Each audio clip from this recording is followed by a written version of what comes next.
అన్నది మీది ఈ టైంలో.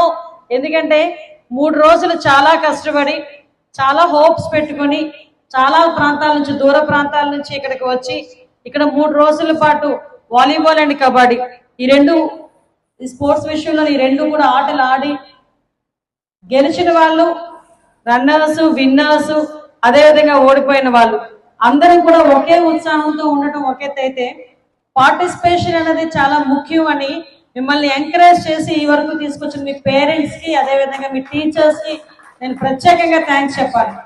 ఎందుకంటే చాలా సందర్భాల్లో అమ్మ వెళ్తే గెలిచి రావాలి, ఎస్ అది టార్గెటే, గెలిచి రావాలన్నది టార్గెటే. కానీ ఎంతమందిలో ఉన్న గెలుపు అన్నది ఒకరికే వస్తుంది. కానీ పార్టిసిపేషన్ అన్నది చాలా ఇంపార్టెంట్. ఆ పార్టిసిపేషన్ అనేది చేయటానికి టీచర్స్ దగ్గర నుంచి మీ కోచెస్, అదేవిధంగా మీకు వెనకాతల నుంచి పుష్ చేసేవాళ్ళు, అదేవిధంగా మిమ్మల్ని ఎంకరేజ్ చేసేవాళ్ళు, మీ టీచర్స్, మీ కరస్పాండెన్స్, మీ స్కూల్ యాజమాన్యం అందరూ కూడా దీనికి ముందుకు వచ్చి మిమ్మల్ని స్పోర్ట్స్ విషయంలో ముందుకు తీసుకొచ్చినందుకు మరొకసారి వాళ్ళకి థ్యాంక్స్ చెప్పాలి. ఎందుకంటే ఈ రోజు పరిస్థితులు ఎలా ఉన్నాయంటే ఏదో మార్నింగ్ 6 గంటలకి నా పిల్ల స్కూల్కి వెళ్ళిందా, రాత్రి 8 గంటలు నా స్కూల్ నుంచి వచ్చిన తర్వాత సైన్స్ లో ఎన్ని మార్కులు వచ్చినాయి, మ్యాథ్స్ లో ఎన్ని మార్కులు వచ్చినాయి, ఆ స్కూల్ ఫస్ట్ లో వచ్చిందా లేకపోతే ఇందులో వచ్చింది. అంతకీ అవసరమైతే పేరెంట్స్ కూడా ఎలా అయిపోయారంటే వాళ్ళకి మీకు ఒకే ఫీజు కడుతున్నాం కదా, వాళ్ళకి అన్ని మార్క్స్ వచ్చినాయి నీకని ఎందుకు మార్క్స్ రాలేదని కంపారిజన్ ఒకటి. టీచర్స్ దగ్గరకు వచ్చేసరికి కొంతమంది ఇంతే పని, అందులో కూడా గ్రేడ్స్ ఉంటాయి. ఇంకా బాగా చదివే వాళ్ళు ఒక రూమ్ లోని, బాగా అంతకన్నా చదివే వాళ్ళు ఇంకో రూమ్ లోని, యావరేజ్ గా చదివే వాళ్ళు ఒక రూమ్ లోని. అంటే ఈ డివైడింగ్ ఏంటో నాకైతే అర్థం కాదు. నిజంగానే నిజమేనా? నేనేమంటానంటే ఈ డివైడింగ్ దేనికి? పిల్లల మైండ్ని బట్టి, మైండ్ సెట్ని బట్టి నేను యాజ్ ఎ టీచర్గా చెప్తున్నా, పిల్లలందరూ సమానమే. నేను ప్రౌడ్గా చెప్తా, యాజ్ ఎ టీచర్ పొజిషన్ నుంచి హోమ్ మినిస్టర్ పొజిషన్కి వచ్చాను ఈ రోజు. నేను I'm so proud about it. ఆ టీచర్గా ఉన్న ప్రతి క్షణం కానీ, పేరెంట్గా ఉన్న ప్రతి క్షణం కానీ పిల్లల్ని ముందు పిల్లల్లో ఎబిలిటీని, పిల్లల్ని నమ్మాల్సింది ఫస్ట్ వాళ్ళ పేరెంట్స్, తర్వాత చదువు చెప్పే టీచర్. ఆ నమ్మకం ఉన్న చోట కంపల్సరిగా పిల్లలు ఒక మంచి పొజిషన్ లోకి వెళ్తారు. వాళ్ళు చదివితేనే తెలివైన వాళ్ళు, చదవకపోతే తెలివి తక్కువ వాళ్ళు అన్న చేసేసి వాళ్ళకి ఎందులో అయితే ఇంట్రెస్ట్ ఉంటుందో దాని పరంగా ముందుకు తీసుకెళ్తే ఇక్కడున్న ప్రతి ఒక్కరు కూడా ఏదో ఒక రోజు ఎక్కడో ఒకడ నేను సక్సెస్ఫుల్ గా ఉన్నాను అని చెప్పి మంచి రోజు వస్తుందని నేను మాత్రం నమ్ముతున్నా. మరొకసారి ఈ రోజు స్పోర్ట్స్ విషయంకి వస్తే ఆడపిల్లలు, నాకన్నా మీరందరూ కూడా నా కూతురు వయసు ఉన్న వాళ్ళు కాబట్టి మీ అందరికీ కూడా చేతులకు దండం పెట్టకూడదు, కానీ థ్యాంక్స్ చెప్పాలి, హ్యాట్స్ ఆఫ్ చెప్పాలి.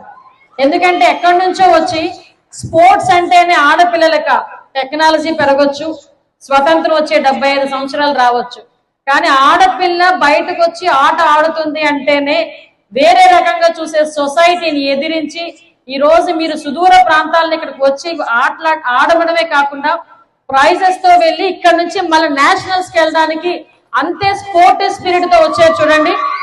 ఎస్, దానికి చెప్తున్నా మీకు అందరికీ కూడా హ్యాట్స్. అది నేను ఒకటే చెప్తున్నానమ్మా, ఇవన్నీ ఒక ఎత్తు, ఇక్కడ నుంచి మీ లైఫ్ అనేది స్టార్ట్ అవుతుంది. ఇంతవరకు అమ్మ పెట్టింది తిని, స్కూల్లో చెప్పింది, టీచర్ చెప్పింది విని, పరీక్షలు రాసి ఇన్ని మార్క్స్ వచ్చి నేను అమ్మకు చూపించి నాన్నకు చూపించి వచ్చిన పరీక్ష నుంచి ఈ స్టేజ్ ఎలాంటి స్టేజ్ అంటే అమ్మ నీకు తెలియదు ఆగు, మా టీచర్కి ఏం తెలుసులే, నాకు అన్నీ తెలుసు అనుకునే స్టేజ్, ఏజ్ ఇప్పుడు మీది. కానీ నేను ఆ ఏజ్ని తప్పు పట్టట్లేదు, ఆ స్టేజ్ని తప్పు పట్టట్లేదు, కానీ ఇది అన్నది చాలా క్రూషియల్ పీరియడ్. నేను యాజ్ ఏ హోమ్ మినిస్టర్గా ఇంతకుముందు ఒక ఉమెన్ ప్రెసిడెంట్గా పిల్లల విషయంలో చూస్తూ ఉంటే ఒక్కొక్కసారి భయం వేస్తుంది. అది పిల్లల విషయంలోని కాదు, నేనేమంటానంటే పేరెంట్స్, టీచర్స్, స్టూడెంట్స్ వీళ్ళందరూ కూడా ఒక మంచి థింకింగ్ లో ఉండి జరుగుతున్న సిచ్యువేషన్ ని ఎలా ఫేస్ చేయాలి అన్నది ధైర్యంగా పిల్లలకి, ముఖ్యంగా ఆడపిల్లలకి చెప్పాలి. అంతేగాని నువ్వు ఆడపిల్లవి ఈ డ్రెస్ వేసుకోవాలి, నువ్వు ఆడపిల్లవి ఈ టైం కల్లా రావాలి, నువ్వు ఆడపిల్లవి ఇదే చదవాలి, నువ్వు ఆడపిల్లవి ఈ టైం పెళ్లి చేయాలి, నువ్వు ఆడపిల్లవి ఈ టైం పిల్లల్ని కనాలి, ఇది కాదు. నువ్వు ఆడపిల్లవి అనేసరికి నీ జోలికి ఎవడైనా వస్తే తాట తీసేటట్టు ఉండాలి, కానీ వాడికి తలంచేటట్టు ఉండకూడదు అన్న స్పిరిట్ ఎట్టి పరిస్థితుల్లోని పిల్లలకి కనుక నేర్పించగలిగితే ఈ సొసైటీలో ఈ చైల్డ్ అబ్యూసెస్, అదేవిధంగా పిల్లలకి, ఆడపిల్లల్ని రేపులు, అత్యాచారాలు, హత్యలు జరగకుండా ఉంటాయి. నేను చూస్తున్నానమ్మా, చిన్న చిన్న పిల్లలు ఎంత దారుణం అయిపోయిందంటే, కొంత ఈ స్టేజ్ లో నేను చెప్పొచ్చో చెప్పకూడదో నాకు తెలియదు, కానీ as a responsible home minister గా ఇంతమంది పిల్లలు, ఆడపిల్లలు, మగపిల్లలు, టీచర్స్, పేరెంట్స్, కోచెస్ అందరూ ఉన్నారు కాబట్టి, స్కూల్ యాజమాన్యాలు ఉన్నాయి కాబట్టి నేను చెప్తున్నా, 3 సంవత్సరాలు 4 సంవత్సరాల పిల్లలకే గుడ్ టచ్ బ్యాడ్ టచ్ గురించి చెప్పుకునే దిక్కుమాలిన స్థితికి ఈ రోజు మనం దిగజారిపోయాం.